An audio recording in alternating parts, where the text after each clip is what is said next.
Mateus capítulo 7, do verso 24 até o verso 27. Fala assim, portanto, quem ouve estas minhas palavras e faz o quê? E as pratica, é comparado como um homem prudente que construiu a sua casa sobre a rocha. A edificação é sobre uma pedra. Caiu a chuva, transbordaram os rios, sopraram os ventos e deram contra aquela casa. E ela não caiu, porque ela tinha alicerces, ela tinha fundações aonde? Na rocha. Aí Jesus fala assim, mas quem ouve estas minhas palavras e não as pratica, é como quem que ele fala? Um insensato, que construiu a sua casa sobre a areia. O que é interessante é que o verso 25 é igualzinho ao verso 27. Caiu a chuva, transbordaram os rios, sopraram os ventos e deram contra aquela casa. A lá de cima ela não cai. E essa que aconteceu? Ela caiu e foi grande a sua queda. Ela caiu e foi grande a sua queda. Ore comigo. Senhor Jesus, a Tua palavra está aberta, a Tua palavra está lida. Ela foi lida. Te peço em nome de Jesus, meu Senhor, usa a minha boca, a minha fala, usa a minha vida, para que eu possa falar com a Tua igreja, com os Teus filhos, para que eu possa conversar com esse povo amado de Jesus. Eu te peço, me usa agora, para a honra e para a glória do Teu nome. Amém. Todos digam amém. Amém. Eu coloquei um título nessa mensagem, de manhã eu até esqueci de falar do título. Deus é o Deus da família. Deus é o Deus da família. E a minha missão aqui hoje é falar a respeito do tema família.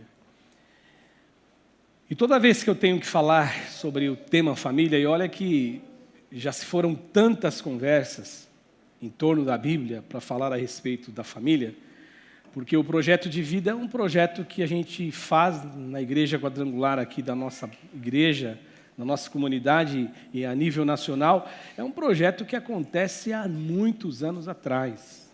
Mais que eu me lembro, 2000 para trás, a gente sempre tem que falar sobre tema. E eu sempre fui sorteado aí, escolhido pelo pastor para falar a respeito de família. E toda vez que eu falo sobre família, eu carrego no meu coração uma certeza. O que eu penso, o que eu acredito, a verdade que eu defendo, é que a família, a minha família, a tua família, as famílias que existem no mundo todo, existem na terra toda, esta família ou estas famílias, com toda certeza, é o presente, é um tesouro mais precioso e mais valioso que Deus deu a mim e a você. O que você tem de mais precioso na tua vida não é o teu carro, não é a tua casa, não é o teu dinheiro, o teu saldo bancário. Você pode acreditar em mim. O que você tem de mais valioso na vida é a tua família. É o teu marido, é a tua esposa, são os teus filhos, são os teus netos, para quem chegou já na idade de tê-los. O que você tem de mais precioso é isso. Todo o dinheiro do mundo, o que eu creio é isso, toda a riqueza do mundo, tudo que você pode imaginar, na minha cabeça, não são rivais, não rivalizam contra o tesouro, que é o tesouro que Deus nos deu, que é a família. Nada tem a capacidade de superar isso. Agora, se você perguntar assim, Cássio, mas será que todo mundo acredita nisso? Ou uma outra pergunta, será que todo mundo sabe disso? E eu acredito, de verdade, que alguns não sabem. Alguns desconhecem. E eles não sabem exatamente por isso, por uma questão de desconhecimento. Porque eles desconhecem que quem fundou a família, quem edificou a família, foi Deus, que a família é um projeto de Deus. A família é um projeto divino. Eles não sabem, porque eles desconhecem, que a família foi uma decisão divina. Eles desconhecem, eles não sabem, porque eles também desconhecem, não sabem porque desconhecem, que a família, ela nasceu no coração de um Deus que muito, muito, muito, você pode colocar esse muito, muito te ama. Foi por Ele. A família foi uma invenção divina. A família foi uma criação de Deus. Isso fica muito claro quando você abre a tua Bíblia, no livro do Gênesis, por exemplo, logo de cara, quando Deus começa a fazer uma narrativa através do escritor bíblico, dizendo que Ele criou várias coisas, criou os céus, criou a terra, criou os luminares, e criou todo mundo, e aí cria o homem do pó da terra. E aí tem tudo ali, Deus usou o homem para dar nome a todas as criaturas, com toda a criatividade que Ele tinha na mente, só que Deus olhou e falou, cara, ele não está bem. Deus percebeu ele sozinho, e ali então Deus ele idealizou a família. O que é interessante que a gente parar para pensar, que a família ela é tão importante que Deus ele poderia usar através do poder criativo dele, que no texto original, no hebraico, é a palavra bará ou bara, diz assim, haja uma mulher, haja uma companheira, e com toda certeza ela ia aparecer. Mas Deus fez diferente. Deus fez de um modo que Ele fez o homem adormecer, e das costelas do homem Ele tirou a esposa. E a perplexidade de Adão, o olhar de Adão foi no sentido assim, olha, essa aqui é mulher, é osso dos meus ossos. Porque Deus gosta, Deus ele deseja que você e eu, a gente perceba que a nossa família é o que tem de mais precioso.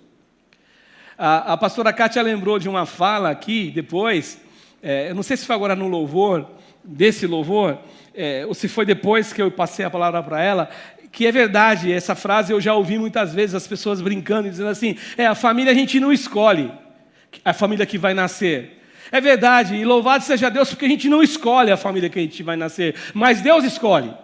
Deus escolheu a tua família, Deus escolheu você, não houve erro, não houve equívocos. Não houveram equívocos, corrigindo a frase. Não houveram equívocos. Foi Deus que escolheu você. E Deus, Ele ama. E Deus, Ele faz isso por uma questão amorosa, por uma questão de olhar para você. Sabe por quê? Porque Ele sabe que é na família, exatamente no seio da família, que eu e você, nós encontramos segurança. Nós encontramos segurança. Você que já viajou e foi viajar para lugares maravilhosos, você que já ficou em hotéis, que foi muito legal, que você curtiu, eu falo para você, eu faço um desafio a você, por mais gostoso que seja, por mais maravilhoso que seja, será que existe algum lugar mais aconchegante do que o teu cantinho, do que a tua casa, do que a tua família? Não existe. É na família que eu encontro segurança. Deus ele fez isso porque Ele sabe que é na família que o homem vai encontrar, que o ser humano vai encontrar uma forma de viver com alegria, uma maneira de viver com felicidade, de viver com satisfação, e ainda acima, e por cima de tudo, ainda fazer com que esse homem sinta essa alegria de perceber que existe satisfação e felicidade nos relacionamentos. Nós somos uma grande família. Foi o que a pastora Kátia utilizou aqui. Nós temos uma grande família. A nossa família, ela chamou aqui um pedacinho, a nossa é uma grande família. E a grande família, às vezes ela é toda atrapalhada. A grande família, às vezes tem uns ranca-rabos. A grande família, às vezes tem discordância. A grande família, às vezes alguns são palmeirenses, alguns são corintianos. Na grande família, alguns gostam do azul, outros gostam do vermelho. O fato é que a grande família é a grande família que Deus nos deu, que Deus te deu, que Deus te colocou nela. A grande família é para você olhar e não valorizar os defeitos da família, mas sim as virtudes que a família tem. Irmão, não briga? Sim ou não? Sim. Ou a gente para santo só falta asa? Irmão, briga. Mas irmão não se ama? Se ama. Irmão se ama e se defende. Quando eu e meu irmão brigava, já adulto, a gente jogava futebol num time que chamava Marília, mas não é uma Marília profissional, é uma Marília que era da rua de casa, da rua Marília, na rua de baixo. Era bom o time, amigo, você riu aí, mas o time era bom, rapaz. Só que quando eu e meu irmão a gente brigava, a gente falava assim, eu me lembro do meu tio Abeilton, o Ito, o famoso Ito, que faleceu. E aí um dia que aconteceu isso, o tio Ito, ele chegou para mim e deu risada, e depois falou, até parece. Eu falei assim para o meu irmão, o dia que você arrumar alguma confusão no campo, eu vou ajudar a bater em você.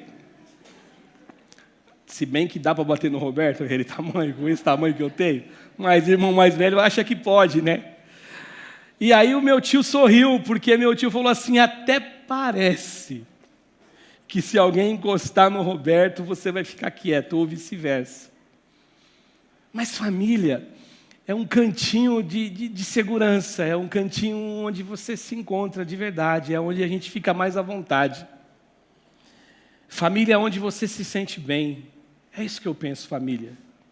Porque dentro de um processo de normalidade, qual é o ser humano do planeta Terra que começa a ter consciência da vida, que não deseja viver bem? Quem que chega de manhã ou à noite e faz uma oração assim, Deus, eu quero viver mal.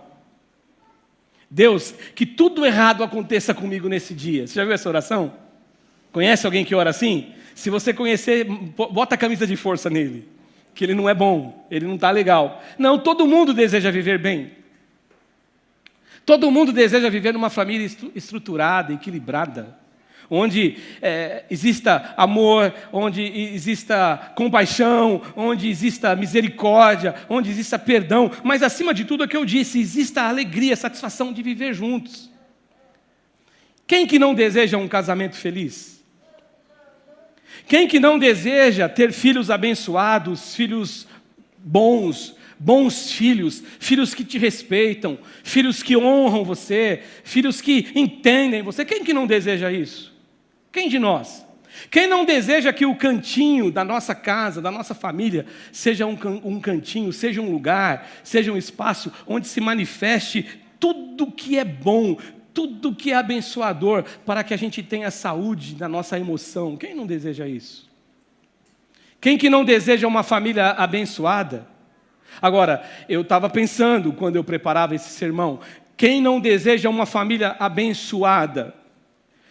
Mas o interessante, o detalhe, é que famílias abençoadas, elas não se tornam realidade por minha força, através da minha capacidade. Olha, tá bom, mas você não tem que fazer tua parte? Sim. Mas eu não posso fazer só a minha parte e isolar Deus da minha família. Famílias abençoadas não se tornam realidades e não são realidade por minha força, por meu esforço, pelo meu poder. E quando eu digo isso e eu penso nisso, sabe por quê? Porque eu creio que Deus é o Deus da família. Deus é o Deus da família. Deus foi quem constituiu a família. A família é uma constituição divina. Por mais que digam que não, a família é uma constituição divina. E ela jamais existiria se ela não fosse concebida no coração de Deus. Aí diante disso, logo que vem à minha cabeça, que para que uma família possa manifestar algumas coisas, alguns valores, algumas verdades, tem que ter a presença de Deus. É a presença de Deus numa família que permite que numa família exista, em uma casa exista uma atmosfera de amor, de carinho e de verdade, de respeito. Isso só é possível quando Deus faz parte dessa família. Isso só é possível quando Deus está na família. E eu falei de manhã, na primeira reunião, eu quero repetir aqui.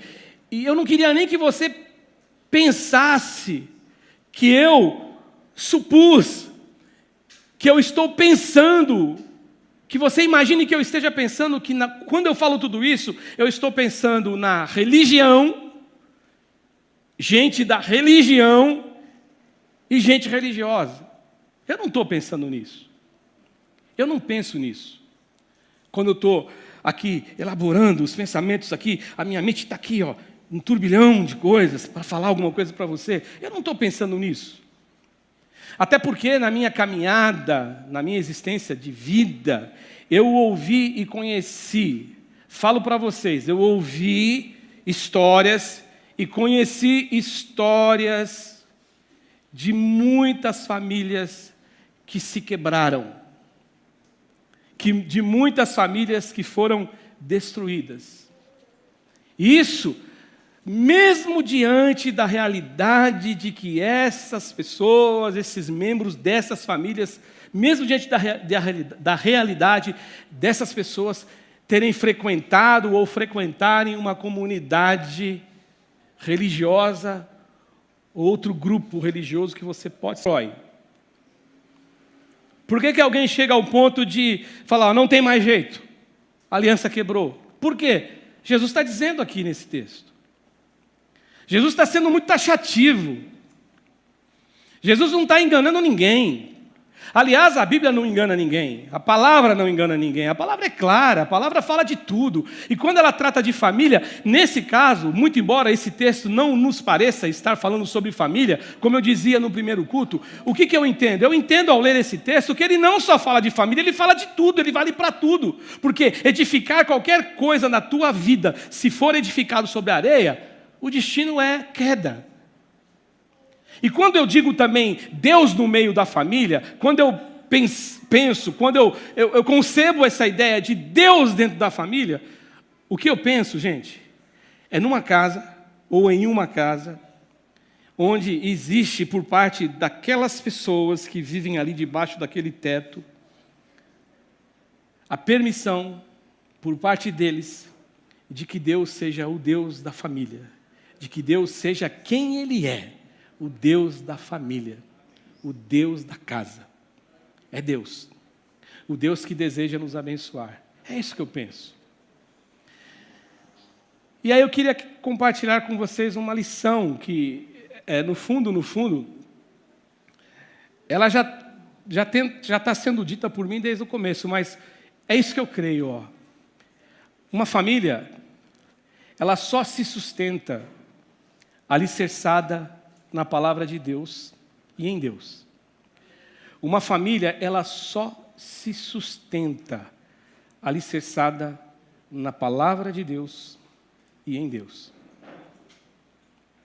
Eu ouvi o pastor Lorival Pereira, o nosso amigo lá do Belém do Pará, esses dias pregando, e estava falando sobre família.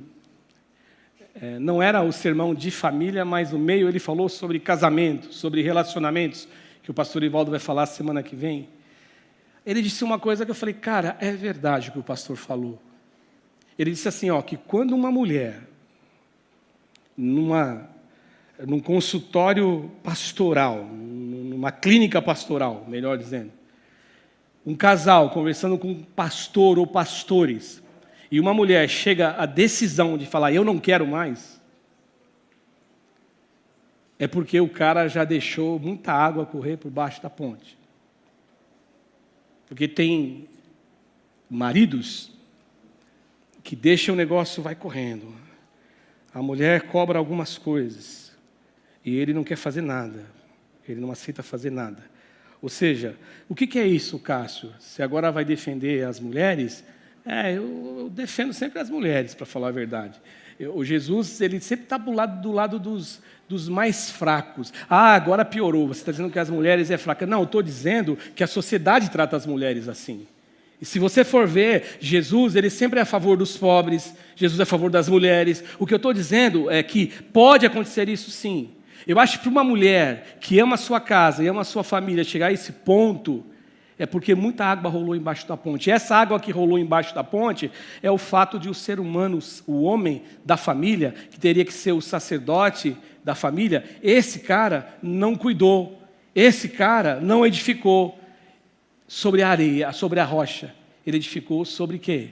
Sobre a areia. Aí vem a queda. Agora fecha aqui aspas do que o pastor Lorival disse. Porque o que Jesus está dizendo é exatamente isso. Jesus está pensando numa construção, numa casa. O texto não fala de família, é verdade, é verdade. Eu já preguei um casamento sobre esse texto. Não fala, mas dá para encaixar, dá para aplicar. Só que o texto está falando do quê? De casa. E quem mora dentro de uma casa? É família, é gente. É gente que mora dentro de casa. De vez em quando aparece umas baratinhas também, de vez em quando aparece umas ratazanas também, mas é gente que mora. Eles são intrusos. Estão lá de abelhudos que são. Mas é gente. Portanto, o que você tem que entender é que Jesus está fazendo um alerta aqui. Um alerta para quem estava ouvindo a sua mensagem, a sua pregação. O que Jesus está dizendo, em outras palavras, é que não existe família que não conviva com a possibilidade ou com a própria possibilidade de ter que enfrentar tempestades. Porque tempestade foge do nosso controle. Não existe família. Podem ter certeza, todas as famílias convivem com essa probabilidade, com essa possibilidade própria de enfrentar tempestades. Todas. Uma hora ou outra, pode acontecer que a gente tenha que atravessar a estação das chuvas. Uma hora ou outra, pode acontecer que eu e você, nós tenhamos que atravessar a estação que faz com que os rios transbordem. Uma hora ou outra, Jesus está dizendo isso. Pode acontecer que você vai enfrentar a realidade dos ventos soprando contra a sua casa. Lembra da história dos 3 porquinhos? Quem lembra dessa história? Não é? Lembra acho que é o lobo mau que ficava soprando? Quando soprava na casa, o que acontecia? Caía, até que ele construiu o quê? Uma casa edificada que não caiu mais. E não tem como você falar e lutar contra e dizer que isso não é um fato real, porque esse é um fato presente na vida da gente. Talvez você está chamando pelo nome aí agora, lembrando de alguma pessoa que você conhece que a família ruiu, que a família quebrou. Lembro de uma vez ouvi um pastor pregando sobre essa situação, e ele disse assim que às vezes a gente toma alguns sustos. Por exemplo, você ouve uma história, alguém chega para você, a tua esposa fala assim: ô fulano, sabe lá o João, o seu João que mora lá no começo da rua? Sim, sei, o João, o esposo da dona Josefa. Sim, eles se separaram. Aí você fala: o quê? O João e a Josefa se separaram? É. Caramba, mas o João e a Josefa, eles vivem juntos pelo menos 40 anos. Mas sabe por que o João e a Josefa se separaram? Porque existia algumas figurinhas carimbadas que ligava um com o outro. Quem sabe do que eu estou falando?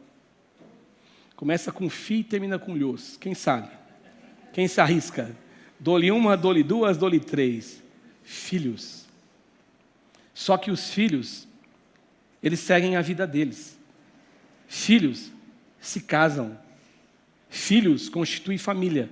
E de repente o João e a Josefa olharam um para o outro e procuraram o elo de ligação entre os dois. Não existia mais. E aí eles se separam. O que Jesus está dizendo é exatamente isso. Esse suporte, esse elo que eles projetaram, toda a energia, canalizaram toda a esperança, aquilo ali não é para acontecer, não. Filho vem para abençoar, filho é bênção de Deus, filho é herança de Deus, mas eu tenho que amar a minha esposa e ser amado por ela com todas as forças e saber que aquele voto que eu fiz lá para a Valéria, a pastora Valéria, lá na cidade de Batatais, no ano de 1991, aquilo é para valer, é só a morte que pode separar a gente. Porque se aconteceu algo diferente, não vou entrar no mérito da questão, mas o que eu posso dizer é que uma casa, ela não edificou sobre a rocha. Então, diante dessa realidade, dessa possibilidade, eu entendo que é por isso que Jesus, ele afirmou que uma casa só pode permanecer em pé, porque ela está alicerçada sobre a rocha. Eu também entendo que Jesus afirmou também que uma casa, ela só pode permanecer em pé, porque ela tem fundações. Porque ela está edificada, e ela está fincada na palavra de Deus. Não é o que a novela diz, não é o que o meu vizinho diz, não é o que o meu chefe da empresa acha, não é o que o meu papai que não conhece o evangelho diz que eu tenho que fazer. Não, é a palavra, está fincada na palavra. Ou seja, Deus é o Deus da minha família, Deus é o Deus dessa casa. E eu também não tenho nenhuma dúvida, meus irmãos, que Jesus, ele abriu essa conversa, e Jesus, ele foi claro nessa informação, porque Jesus queria que eu e você soubesse, que nós soubéssemos que ninguém está imune a isso. Nós não estamos imunes a isso, ninguém está. Dificuldades acontecem com todos, porque alguém disse que Jesus olhou para isso com tamanha seriedade. Ele olhou para tudo isso com tamanha seriedade que Jesus chegou a afirmar, e ele afirma aqui nesse texto, que as tragédias da vida, as calamidades da vida, as tempestades da vida, elas são absolutamente cegas. Elas são cegas. Elas não são seletivas. E como eu disse no primeiro culto, talvez você possa dizer, eu não concordo com você, mas tá bom, é um direito que você tem de não concordar comigo. Mas a minha fala, ela está estruturada, ela está baseada no texto aqui, no próprio texto que eu li. E o texto que eu li não é palavra de Cássio, não é São Cássio, é São Mateus. E vou dizer mais para você, é São Mateus que escreveu, mas quem disse isso aqui? Foi Jesus. E o que Jesus está nos dizendo, o que ele está sendo claro para a gente, isso no verso de número 27, ele vai dizer assim, caiu a chuva, transbordaram os rios, e os ventos sopraram contra aquela casa. É isso que Jesus está dizendo. Só que o que é interessante, é que quando eu comecei a ler o texto da Bíblia, quando eu comecei a ler menino o texto da Bíblia, eu falo, cara, é igualzinho os 2 versículos, é igualzinho, por quê? Porque Deus não é Deus seletivo. Deus não é Deus seletivo. Eu sei que a gente ora, eu sei que a gente tem livramento, eu sei que existem histórias que eu acredito serem reais, verdadeiras, porque eu creio nisso pela fé, que papai e mamãe estavam orando, e no momento que papai e mamãe sentiu aquela coisa de orar, e se colocou de joelho em oração, quando vai conversar com o filho que chegou, diz, mãe, foi naquela hora, foi aquele livramento. Eu creio nisso. Lógico que eu creio. Só que eu não creio que Deus é um Deus seletivo, que como aconteceu lá, uma necessidade de ter acontecido, quando o povo estava escravizado no Egito, que o faraó estava com o coração endurecido, que Deus começou a colocar diferenças. Olha, agora vai chover lá, mas não vai chover aqui, vai cair enxofre aqui, mas não vai cair aqui, vai ser isso, mas não vai ser aquilo, para que o faraó veja a diferença. Mas quando chegou na morte dos primogênitos, até aquilo quando chegou na morte dos primogênitos, o que Deus disse assim para Moisés, bota o sangue nos umbrais da porta, porque o anjo da morte vai passar e a casa que não tiver o sangue do cordeiro vai acontecer uma tragédia. Então eu sei, se você falar, pastor, não sou incrédulo, gente, eu sou pastor, eu sou servo de Deus, eu creio nisso, eu creio de verdade. Mas o que eu estou dizendo aqui, com base nesse texto do Evangelho de Mateus, é que não tem como a gente conceber a ideia de que os problemas que atacam uma família são seletivos. Não são. Todos nós temos que estar preparados, porque todos nós corremos o risco de uma hora ou outra ter que lidar com uma tragédia familiar, com uma calamidade familiar. Agora, tem consolo nisso aí. Tem consolo nisso aí. O consolo que eu encontro é que mesmo diante dessa verdade, dessa realidade que eu estou afirmando que é bíblica, que é palavra de Jesus, e muito embora Jesus nos faça a afirmação aqui que nós não estamos imunes a isso, nós podemos passar por isso, o que Jesus deixa claro é que ainda que isso aconteça, a minha casa e a tua casa, dependendo de como nós nos posicionarmos, ela não vai cair. É que, muito embora os ventos soprem e surjam tempestades inesperadas, o que Jesus está falando, que tem casa, que ela não vai entrar em falência, e que tem família que não será destruída, e depende de mim e depende de você. É isso que Jesus está dizendo. E Jesus ele é muito claro, para que isso aconteça, isso só é possível quando na casa, quando essa família ela tem a consciência, ou se tem a consciência da família, de quem habita nessa casa, de que só se sustenta quem depende da força de Deus. Eu dependo da força de Deus. Só se sustenta aquela casa Aquela família que ela percebe e que ela compreende e que ela entende com toda a força do coração que ela só vai se sustentar porque ela não só ouve a palavra de Deus, mas ela também pratica a palavra de Deus. É isso. Porque o que eu quero acreditar que ninguém casa pensando que o casamento venha a ser uma falência. Ah, não, meu casamento vai falir daqui a alguns anos. Ninguém casa assim. Ninguém bota os filhos no mundo, ninguém cria filhos torcendo e orientando para que eles escolham o caminho do fracasso. A estrada do fracasso? Não, absolutamente não. Dentro de um processo de normalidade, que é isso? A gente deseja o melhor para os nossos filhos. E quando ele se torna melhor do que a gente diga, louvado seja Deus, o meu filho se tornou melhor do que eu. Ninguém deseja isso, absolutamente não. Mas o que eu e você, nós precisamos saber, e nós não podemos nos esquecer jamais, é que ainda, ou que se no caso de alguma tempestade, de algum vento, soprar contra a tua casa, contra a tua família, contra o teu lar, você precisa saber que ainda assim, eu e você, nós temos em quem nos assegurar. Nós temos alguém que está estendendo a mão para a gente e dando a mão para a gente. Nós temos no que nos segurar. A palavra viva, palavra de Deus, palavra verdadeira, que tanto nos ajuda e que tanto nos abençoa. Como essa palavra ela é maravilhosa. Eu estava ouvindo o pastor Luiz Saião num podcast, foi bem curtinho, entrou no YouTube para mim, ele falando da Bíblia com um jeito apaixonante, ele dizendo de tantas obras, de tantos livros que existiram, e a Bíblia é o livro mais antigo do mundo, e o livro chegou até nós. Ele falou, não é possível que não exista por trás de um livro que muitos desprezam, que muitos acham simplesmente uma coletânea de 66 livros, não é possível que por trás disso não exista um Espírito divino controlando isso e fazendo com que em todas as eras, em que em todas as sociedades exista alguém que crê na Bíblia e que tenha disposição de morrer por Jesus porque descobriu o Jesus aqui na Bíblia. Não é possível. Não é normal. Isso tem um trabalhar de Deus. Isso tem um trabalhar do Espírito Santo de Deus. Ou seja, então nós temos em quem nos assegurar. Nós temos em quem nos assegurar. É Jesus, o nosso Deus. E no que nos assegurar? Na palavra que Jesus ele fala. Porque é nisso que eu creio, gente. É isso que eu pratico. Ou pelo menos tento praticar e vou tentar praticar sempre, sempre.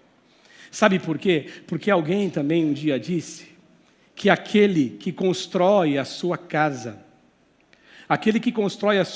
em outro alicerce, qualquer outro alicerce, que não seja a palavra de Deus, que escolhe outros terrenos, sejam eles quais forem, seja o terreno da terapia de grupo, da psicologia, eu não tenho nada contra isso, mas seja o que for, seja porque ele tem um guru, e aí contra isso eu já tenho, meu guru é Jesus. Tenha um guru que vai lá no guru, e se o guru falar para ele faz isso, ele vai fazer. Olha, seja quais forem os terrenos que esse cara plantar, edificar, construir a casa dele, sobre ele repousa grandes possibilidades e grandes chances que a casa dele venha a cair, que a casa dele e a família dele venha a ser destruída. Grandes possibilidades.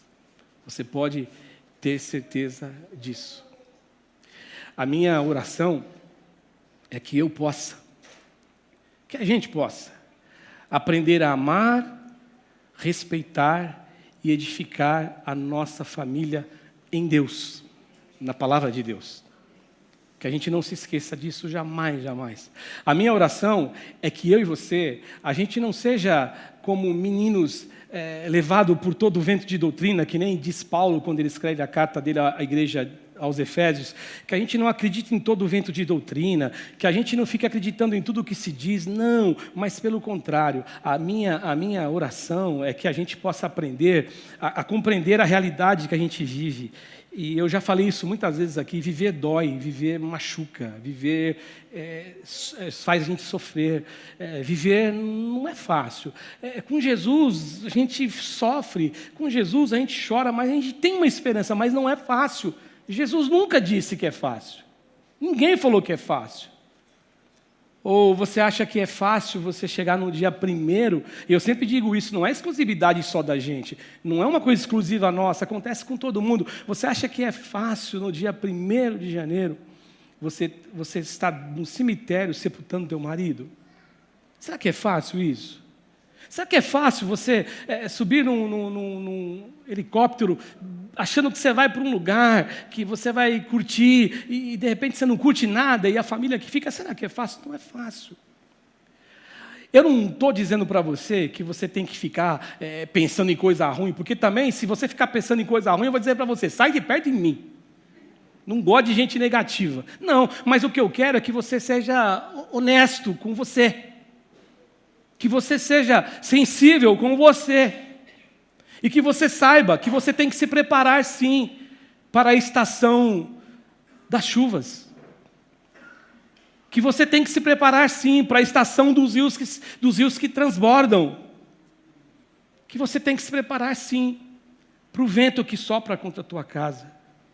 Você tem que estar preparado. Do vento que vem derrubar. Eu me lembro quando eu perdi meu pai. Meu pai foi a primeira pessoa que eu perdi, que eu convivia de perto. Até aí a morte para mim era um fator muito longe, muito distante. Muito distante. Para mim era realidade longe, até o dia que eu senti o cheiro da morte e senti a morte invadindo a minha casa, pertinho da gente. Eu tinha 19 anos, a pastora Cátia tinha 14, 15 anos, mas ela chegou e é duro, é pesado, pesado. Pesado demais. Depois foi com a minha esposa, pesado demais. Com a minha mamãe, pesado demais. E eu me lembro quando a minha mãe faleceu, eu estava na empresa com uma amiga que perdeu o marido agora, recentemente, no final do ano também. Uma amiga minha de anos. Hoje ela é uma senhora, porque se eu já sou um senhor, ela também é uma senhora, né? Não é só eu que virei senhor, né? Todo mundo vira senhor e senhora, né? A não ser que morra antes novo, né? E ninguém quer morrer, né? Todo mundo quer. Ninguém quer ser senhor, mas ninguém quer morrer. Decida o que você quer, irmão. Não quero ficar velho, mas não quer morrer. O que você quer ficar? Sei lá, ficar embalsamado aí vivo, né? E eu me lembro, filha, que eu cheguei para ela e disse assim, eu estou incomodado. Eu estava incomodado, pastor Ivaldo. Ela falou assim, Cássio, mas por que você está incomodado? Eu estou abrindo meu coração para vocês. Hoje é a sessão abertura de coração. De manhã eu abri. Não contei as mesmas histórias, mas eu quero contar essa. Porque eu falei para a Fátima, eu perdi minha mãe e parece que eu não senti a dor que eu senti quando eu perdi meu pai, quando eu perdi a Marta. E ela bateu no meu ombro e falou assim, cara, deixa eu te falar uma coisa. Não é isso. É que a vida está te calejando. Você é jovem, mas a vida está te calejando. E aí eu fiquei pensando depois, não é isso. É que no fundo, eu tinha e tenho, lá na época eu tinha e tenho hoje, uma esperança de que mesmo quando os ventos sopram contra a minha casa e sopraram e ceifaram a vida do meu pai e da minha mãe, hoje eu tenho uma certeza dessa fala de Jesus, ela ser verdadeira, quando ele disse assim, a casa, Cássio, não vai cair. A casa não vai cair, sabe por quê? Porque um dia eu vou encontrar com a minha mamãe. Um dia eu vou encontrar com meu papai. Um dia eu vou encontrar com a Marta. Não me pergunta como vai ser. Você vai ter 2 mulheres lá no céu. Não me pergunta. Não me pergunta. Chegar lá e a Valéria e a Marta vão brigar. Não me pergunta. Eu não sei como será. Eu só sei que a Bíblia diz que nós vamos nos encontrar. E eu creio nisso. Porque quando existiu o monte da transfiguração, eu só sei que os discípulos conheceram Elias e Moisés. Eu não sei se Jesus falou que era Elias e Moisés, mas eu já vi tanta gente explicar. Mas o fato que eu quero dizer para você, para a gente terminar, eu já concluo, já vou terminar, a equipe pode subir, que eu já falei mais ainda do que eu falei no primeiro, mas assim, eu quero concluir dizendo o seguinte, que para vocês, gente, Se prepare para as estações da chuva e do vento, mas saiba de verdade que você precisa aprender a discernir quando virem os ventos para destruir a sua casa, destruir a alegria, destruir a felicidade, destruir a paz, destruir a satisfação, que for coisas assim que você pode evitar. E como que eu posso evitar? Você só pode evitar discernindo pelo Espírito Santo de Deus e discernindo de uma maneira que você vai compreender muito bem o que eu vou dizer para você, quando você edificar a tua casa sobre a rocha, sobre a palavra de Deus. E aí eu termino na minha conclusão dizendo assim, sabem o que eu penso? Eu sou um pensador, e pelo menos eu me considero, não sou inteligente, mas eu sou um pensador. Eu fico pensando, às vezes eu me pego pensando. E aí eu estava pensando, preparando essa palavra, escrevendo esse sermão, eu estava pensando o seguinte. Eu penso que Jesus, Ele ama a família. Ele ama as famílias. Que Jesus amava a família dele e Jesus ama as famílias. Se você um dia pensar assim, poxa, mas Deus ama a minha família? Irmão, eu estou aqui para te dizer em nome de Jesus, irmã, ama. Ah, mas Deus não liga para mim. Não, Deus se importa com você. Deus se importa com você. Deus se importa com o seu bem-estar e Deus se importa com o bem-estar da sua casa. Pode acreditar. Outra coisa que eu estava pensando, sabe o que Deus deseja? Ele deseja estar na tua casa. Ele deseja estar na tua casa todos os dias. Todos os dias. E por que Ele deseja estar na minha casa, pastor? Porque Ele é o Deus das famílias. E talvez você pergunte, mas se você tem certeza, o Deus de todas as famílias? Irmãos, sem medo de errar, todas. Agora, Ele não é invasor. Ele não chega pulando na janela se estiver aberta.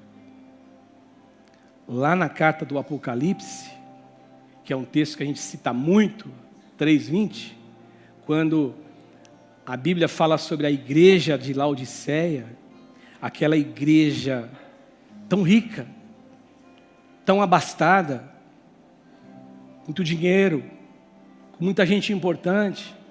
Eles tinham colocado Jesus para o lado de fora da igreja. Só que quem sentasse na igreja para assistir um culto em Laodiceia, seria, na minha cabeça, o tipo de igreja que quando você vai, você fala, cara, eu queria congregar aqui.